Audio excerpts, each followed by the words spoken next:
Okay, folks, here we go. I'm going to do a presentation on how to use LoopLink, which is extremely flexible geothermal design software. I'm going to go ahead and log in. What you would need to do is go ahead and sign up.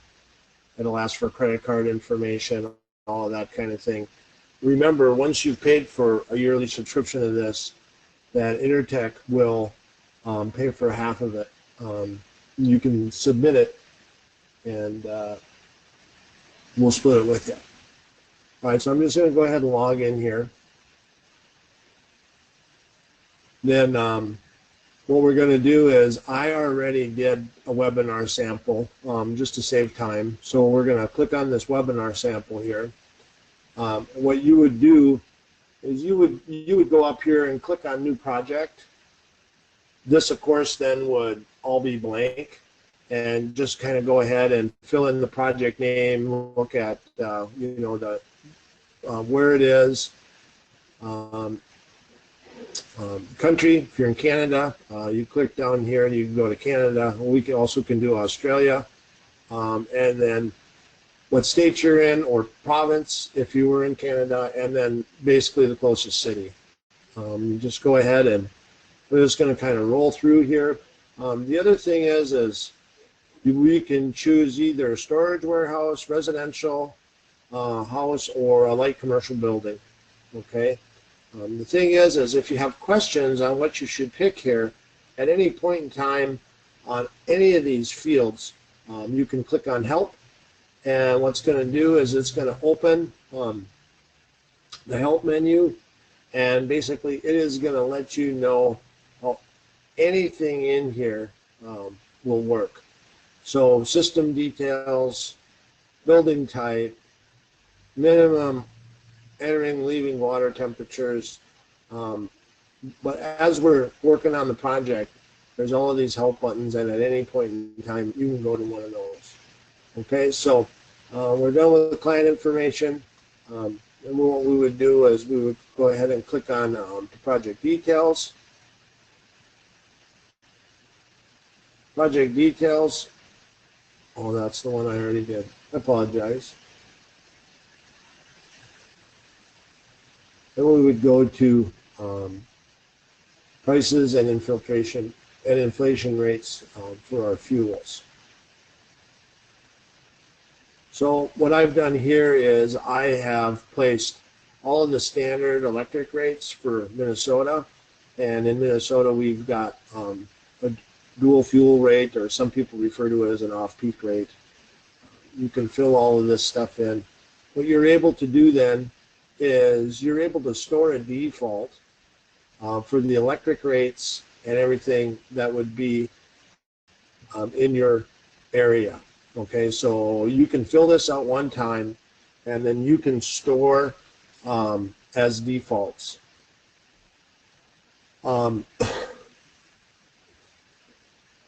The other thing you're able to do is go ahead and put fixed costs in here. So if you're getting rid of a propane tank, perhaps there was a rental rate on a propane tank. Same thing if you're going to be doing a house that's all electric. There is a meter cost typically. That's a monthly cost, and that you would be able to put in here also. Then you can go ahead and put inflation rates for all the different types of fossil fuel and electricity.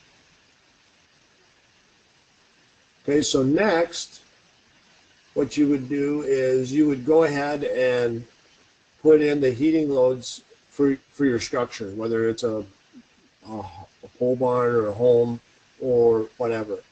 You would go ahead and click Add a Zone. And what's going to happen is this is going to pull up Zone 3, which I would then be able to put in my loads if I did have a Zone 3 on this project. So just to save time, I've already entered a bunch of this stuff. So what I'm going to do is just leave this at 0. Anytime you don't save something and you click on an area without saving, well, because I put nothing in there, it's just going to go back to my zone summary. So what I did here is I have a basement in a garage that's got a total heat loss of 45,000 BTUs. And then I've got a main level zone that's going to be forced air that I have a total heating load of 35,000 BTUs. Now, the other thing that I did here was no cooling load, because we weren't going to, I just left that off, the basement cooling, because we were going to size two different pieces of equipment here. My main level, what I put in for my cooling load was the cooling load for both the main and the basement. In Minnesota, cooling loads are very marginal in basements here because our ground temperature is typically around 50 degrees. 47 is well water temp, 50 degrees is 8 feet down. So you can adjust those. What this is going to do for me is when I go to do this, I am able to pick my equipment.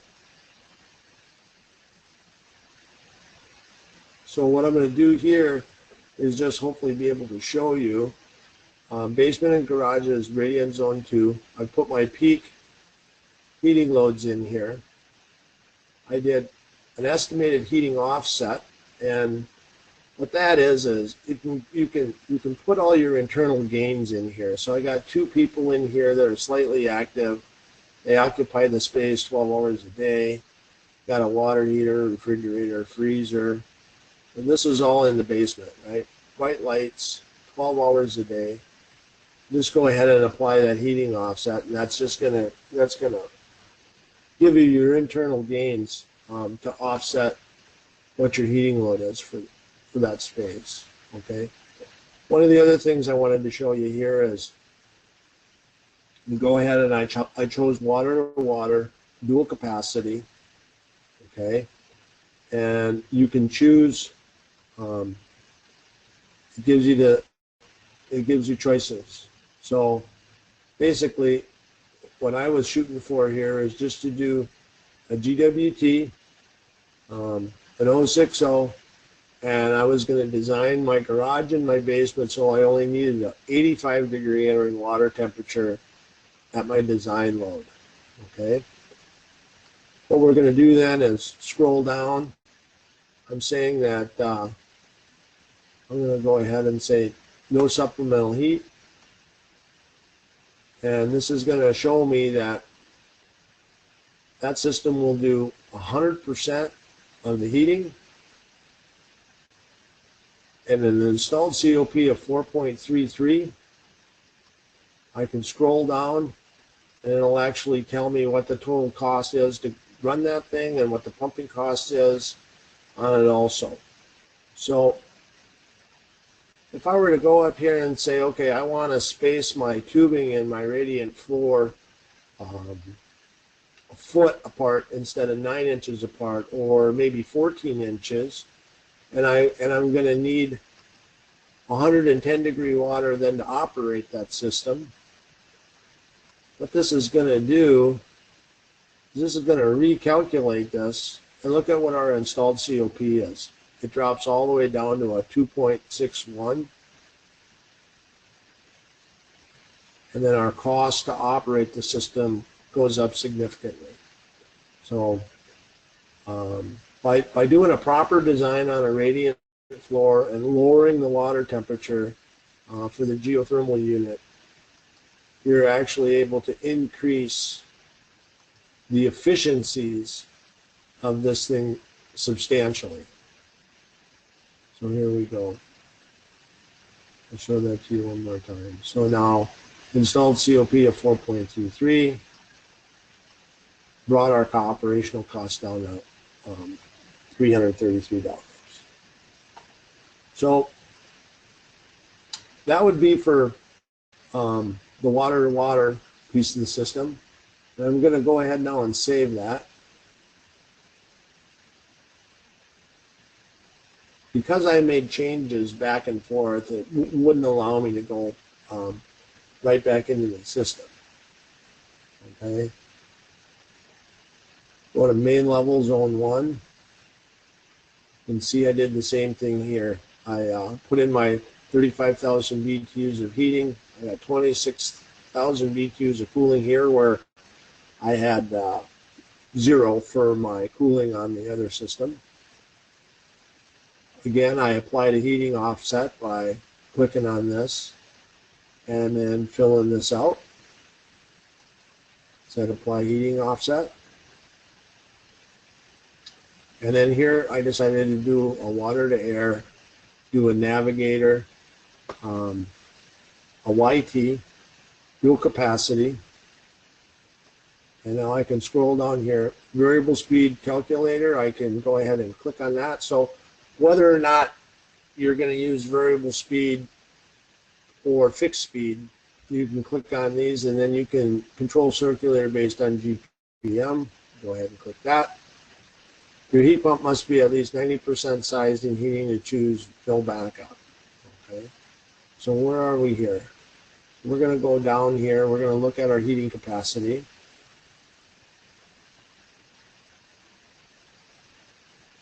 We're going to look at our percentage installed COP. Now, if we choose supplemental heat,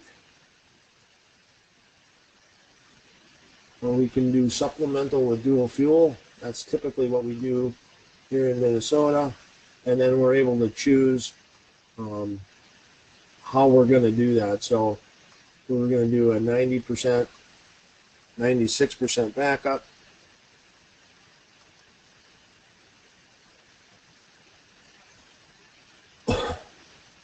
And then again, this is going to tell us our installed capacity. We're going to do still going to do 99.7% on the energy is coming from geo. It'll show us that our balance point is going to be 10 below 0. And so it's got to get colder than 10 below before that gas furnace is going to kick on. Now, the reason that I use this as an example is, we have dual fuel rates here, and what if you didn't have dual fuel rates, and if you were going to just do geo, what you would probably do is go back here and not use dual fuel, but just use supplemental heating. And then you can just go to electric resistance, and that's what a lot of guys will do. So balance point still doesn't change, but what's nice about the way this works is that it's going to let you know what your supplemental heating cost is going to be. So heat pump operation is $247 for the year. You're going to spend $3 on supplemental heat using the bin data for our area. Okay. I hope I'm not going too fast. I hope this all makes sense to you guys. Next, what we're going to do is we're going to go to hot water generation. Here's the thing. Anytime that you make changes to something and you don't save them, you're going to see this pop up here. So what I'm going to do is I'm going to say, I'm not going to leave. I'm going to stay. Okay. And then I'm going to go ahead over here and I'm going to save my changes. And it just takes a second. And this bar up here will turn green. Here we go. And it's going to tell us that we successfully saved changes that we made there. All right. Now, what you guys will be doing as you're putting one of these together is you'll have to add. You'll be adding. So we're just going to look at what I already put in here for hot water generation. And so I went ahead and said, okay, I'm putting a desuperheater in here. I'm going to do it for which zones are you going to put a desuperheater in. So I'm going to go ahead and put a desuperheater on both pieces of equipment. I'm going to use 2 storage tanks, okay? And so what I'm going to be doing here is I'm doing a 2-tank setup where I've got a 50-gallon preheat tank that's going to be tied into a a water heater. Okay, so the conventional water heater system is going to be a propane water heater, and I'm going to have a preheat tank in there that's basically only powered by the geothermal system. Now, I'm going to say that our annual percentage for hot water generation, and I'm going to be able to generate 70% of the domestic hot water that's needed in the house. And then what I'm going to also say is that on a design month, 100% of the hot water for that house will be generated by the superheater. Okay, so storage tank set points at 130, 10% standing losses, and cold water supply temp is 50 degrees here in Minnesota. So here we go. It's going to let you know what you've got as far as ground loads, heating capacity, and that will pop in, and the energy savings will pop in when we go ahead down to our economics and our reports and stuff. Okay, so I'm going to go ahead and take a look next at our loop field for this system.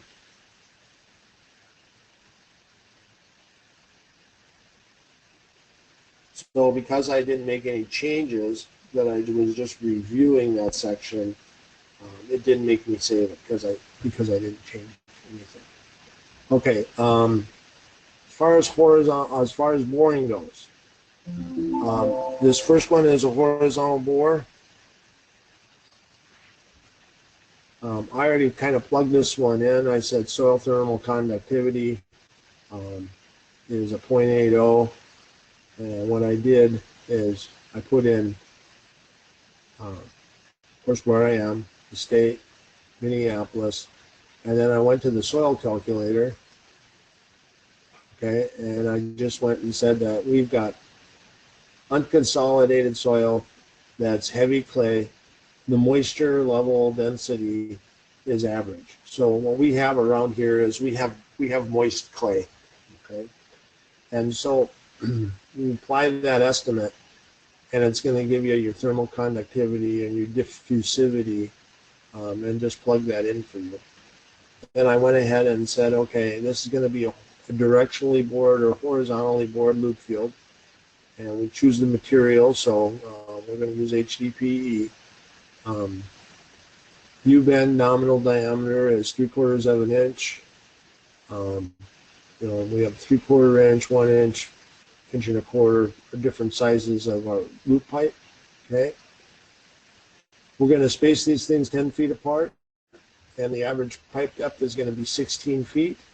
Our bore diameter is 4 inches, and then our thermal grout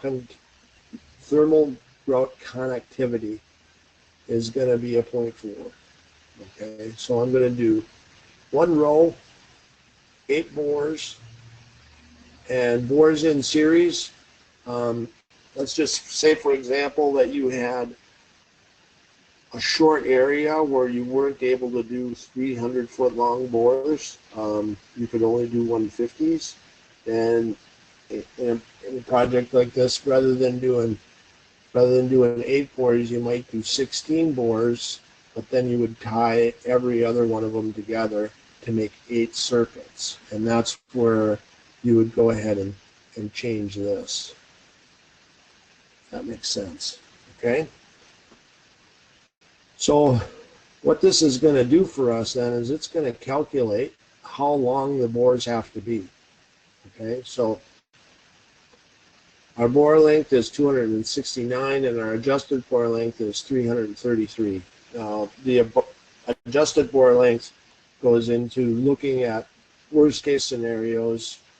Let's just say we had 2 really cold winters in a row without any snow, and our loop fields, and then we had a cold summer on top of it, and our loop field wasn't able to kind of get back to its normal operating temperature. So again, This also has to do with if you've got a cooling dominant vertical loop field, it's going to look at, depending upon the rows and the layout of the bore field. Some of you may know that vertical bore fields that get stressed out, especially in cooling dominant climates, can actually start to retain heat. And so that's what the adjusted bore length is talking about. It's talking about long-term thermal saturation in your loop field, okay, whether it be heating or cooling.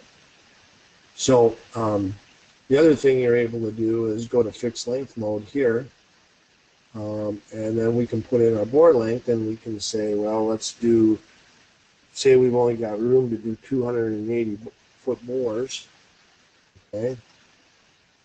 And then what that's going to do is it will go ahead and tell us that 277 foot bores,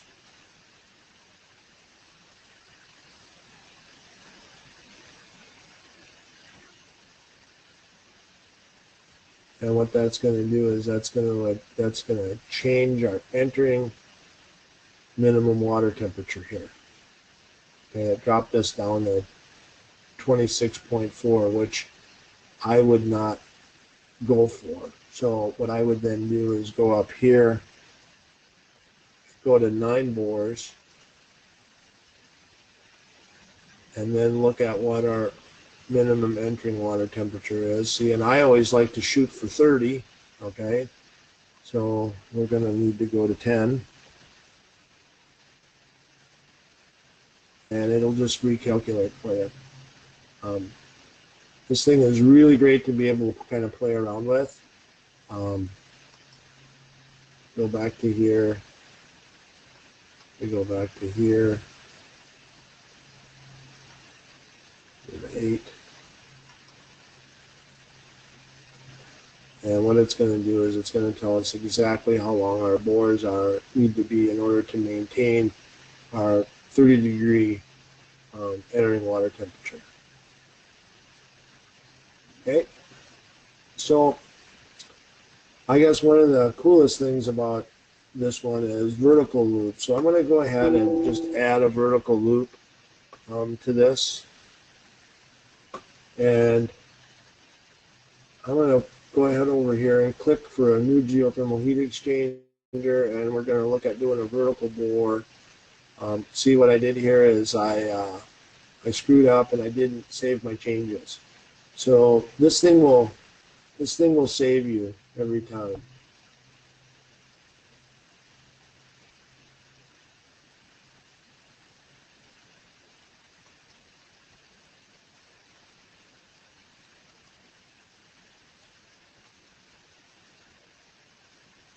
I have to back out of it this way. I'm just going to say I'm going to go ahead and leave, and all that's going to do to me is it's not going to save the changes that I made in here.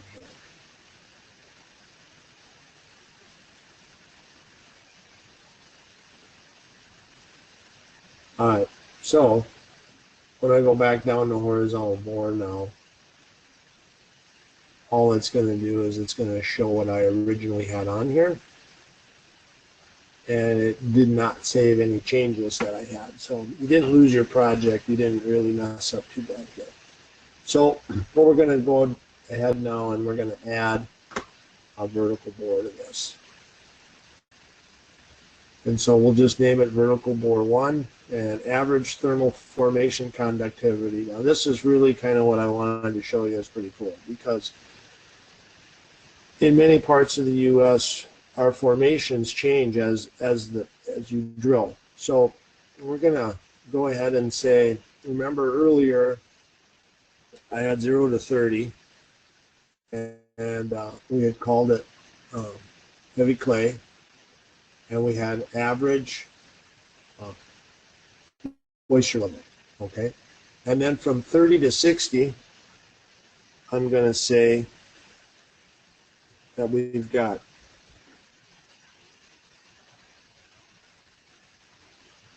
loam.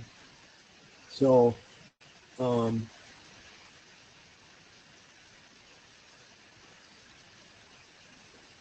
we're going to go ahead again and we're going to say unconsolidated soil, heavy sand or gravel. And we're going to go ahead and say there that we also still have a moisture level that's average because it's just moist. Then our water table is at 60 feet. So from 60 feet to 200 feet, we're going to go ahead and we're going to say that we've got light sand and gravel,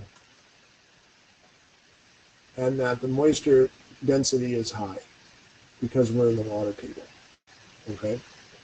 And when you go ahead and apply that estimate, what it's going to do is it's going to figure out the average thermal conductivity of that formation in that bore, and it's going to give you credit for where your water table is. Okay, so on this job, I'm going to go ahead and say, all right, we want to have our bore diameter is going to be 4.5, and the thermal conductivity of our grout again is going to be at 40. We're going to do, let's do 2 rows, and we're going to do 4 bores per row, and we're going to do 1 in series. Okay, and so this thing is going to go ahead and let us know that, you know, our bore depth of 198 feet is going to get us to where we need to be. Adjusted bore depth is 253. Now again, we've got a cool or a heating dominant condition here, and one of the other things we can do is we can adjust bore spacing. So if you did 10-foot bores here, it's going to change everything. Okay, if you did 20-foot bore spacings, you'll change it again. All right, so that's what's neat about this program. As you're designing your system, you're able to move things around quite a bit, and to see what you can do to save yourself some money on drilling. You know, the other thing is you can go ahead and say, all right, I'm going to go ahead and do some thermally enhanced grout. Okay. Well, our board just changed from, let's see, where were we? We were at 40. So you go from 231 feet of bore to 186 feet of bore. Well, depending upon what it costs you to bore a hole, if your driller is charging you by the foot, I guess you're going to start looking at how much does it cost to do thermally enhanced grout. Okay, so this is the piece of this program that I love. Very flexible. You can go ahead and save this one and say, okay, I want to see where I'm at with that one. And then you can go ahead and you can start another new heat exchanger and in a vertical bore.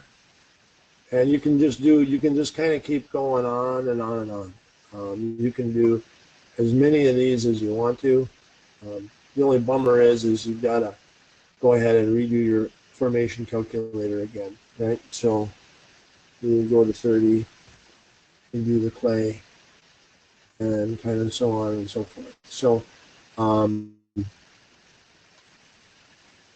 average 30 to 60. We did light.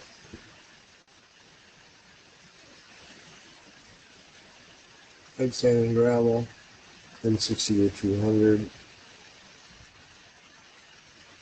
We did light sand and gravel, and then we boosted the.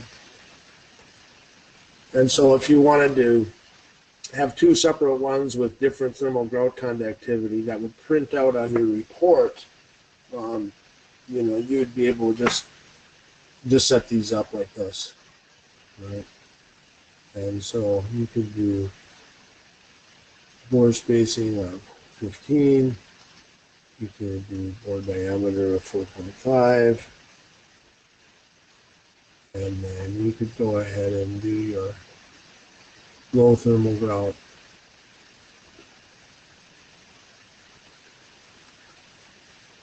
Do your 8 bores. That's the other thing I was just going to mention here.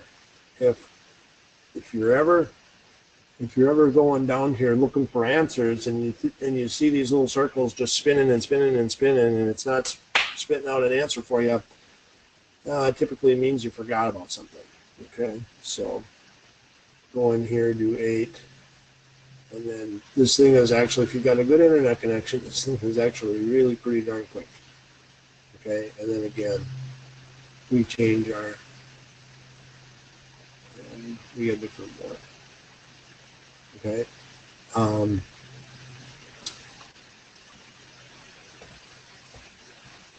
Spacing, changes things again. So that's what's really great about this program, folks.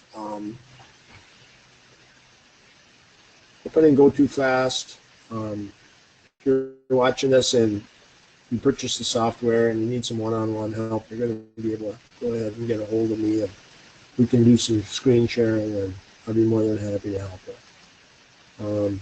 See, here again, I forgot to save, so I'm going to stay. Now, if I were to click leave this page, then all that work I just did would not be saved. So that's really like the worst thing that can happen to you. Right? So if I go ahead and say, if I save this, then I'm going to have vertical core number 2 is going to pop up here. If I would have left the page just then, this work here would not have been saved. So then we've got operating cost summaries and some pretty cool project reports that we can print out here.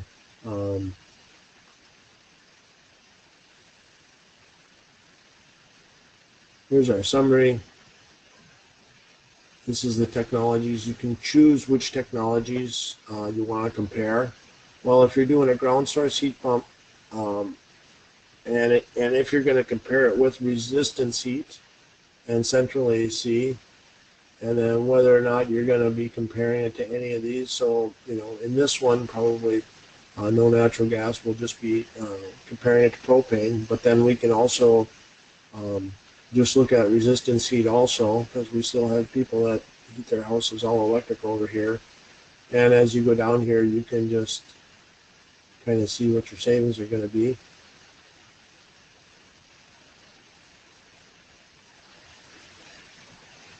So that's your summary. Then we also have cost of ownership. Oh, see here again, I had clicked some clicks, so I need to stay. I got to go ahead and save.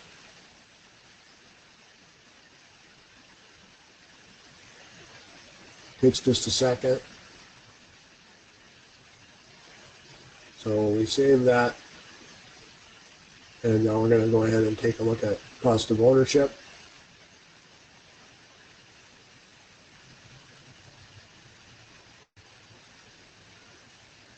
Here again. Now with this, with any of these things, you're going to want to play around with it a little bit. You can separate it from a mortgage. You can add it to a mortgage. You can put in the home purchase price, you know, of $350,000. Down payment was $70,000. Mortgage interest, you can change that around. The term of the mortgage. There's a lot you can do with this, so that you're looking at your installation costs, along with your incentives. Okay, so I gave a $20,000 premium on this job. I figured with all the radiant floor and everything like that, I figured $25,000 was pretty inexpensive actually to even put a gas system in a house like this. And then $45,000 to do the same job with a geo system. I did throw some incentives in here that they would get from electric utilities and stuff. And then went ahead and scrolled down and look at what the actual costs were. Conventional operating cost versus our ground source heat pump operating costs. You can look at it, you can click around on this thing and you can do it with or without mortgages. Monthly operating cost savings is $181. The increase in the mortgage payment is $120. So your monthly savings for the ground source heat pump. Now remember, this is without the federal tax credit. We're still saving them $60 a month. Okay, and that's really what people are looking for on a new home construction. They're looking at, if you can convince them to, rather than look at the cost of the house, to look at the bottom line monthly cost it's going to be to stay there. You can hopefully sway them and show them that even without our tax credit, this is still the best way to heat and cool. That's fiscally responsible. Of course, also environmentally responsible. Also, longer life cycle costs and or you know, lower life cycle costs, I should have said, and more comfortable homes. So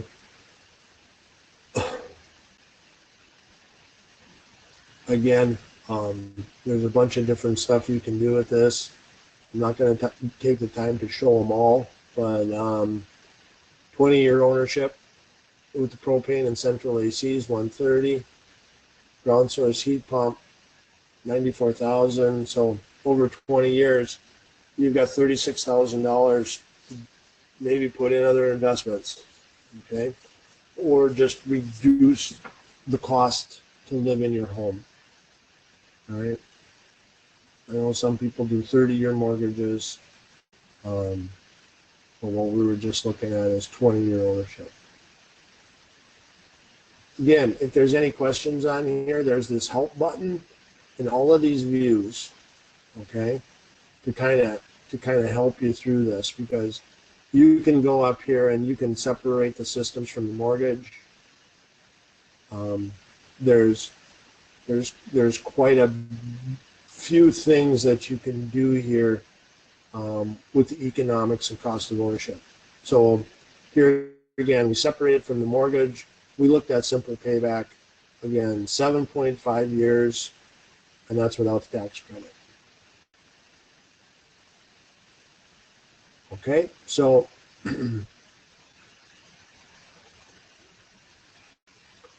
this part of the system is also really pretty good. We can account for system life cycle costs. You know, most of the time on a conventional system, 20 years, you're running a line of replacement. I believe that, I don't know what ASHRAE says, but I think 16 and a half years. So by the time you look at 20-year life cycle costs, you've already had to replace your furnace and AC or one or the other, you know, depending upon where you're at.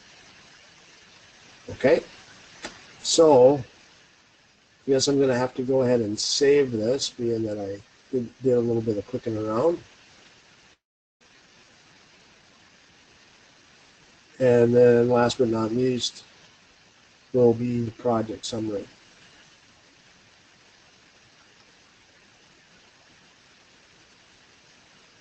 So here we go. As we're going through the project summary, we can look at what we want the summary to show. So system loads, equipment schedule, system equipment efficiencies, the formation descriptions of what you would put in there, if you want to keep those,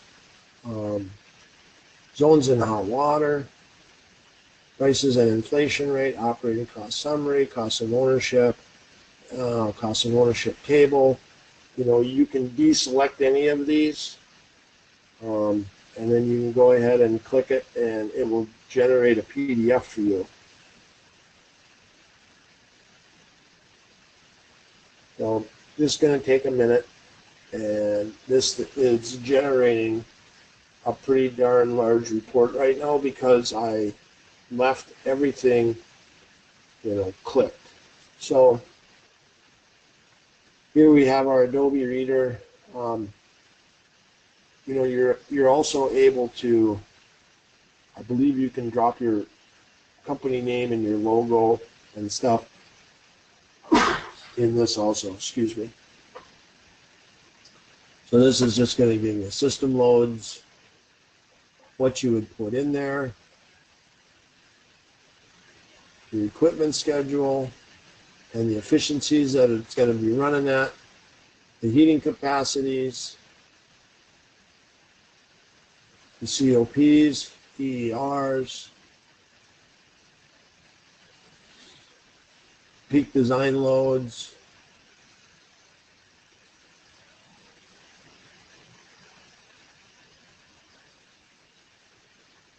costs for heating, pumping, and again, remember there's a lot of options there for whether or not you're using fixed speed or variable speed pumps in your systems, whether or not you're using backup.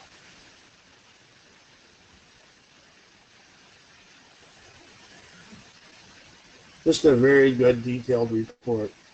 High capacity run hours, low capacity run hours. Just really a ton of information. And of course, once you start working with this, you'll be able to leave some of this out if you want to. Here's the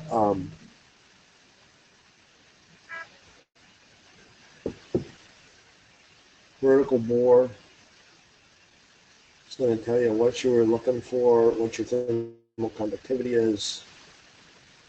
You're giving this to an engineer or something, it all looks pretty good. Again, here it's just listing out everything in your design of the system. So I had the 2 boreholes, and then I had horizontal. It's going to lay out a schematic.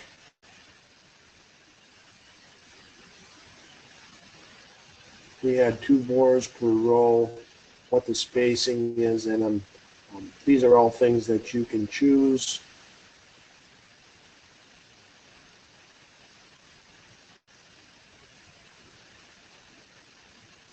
Here's our energy prices, our economics,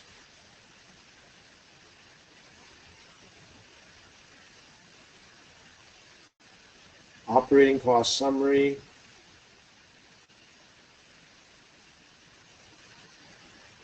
cost of ownership,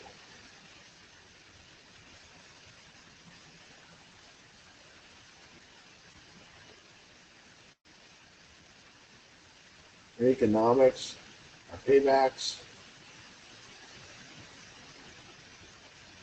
our cost of ownership table,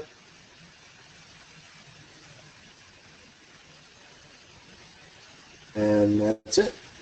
So I hope this overview is enough to get you started. Really, I love this program. I use it to help dealers design loop fields all the time. Very accurate, very flexible. So that's all I've got. Again, you get a hold of Noah and Inside Sales. If you need help with this, you can contact me, and I'd be happy to do a one-on-one with you. Thanks a lot.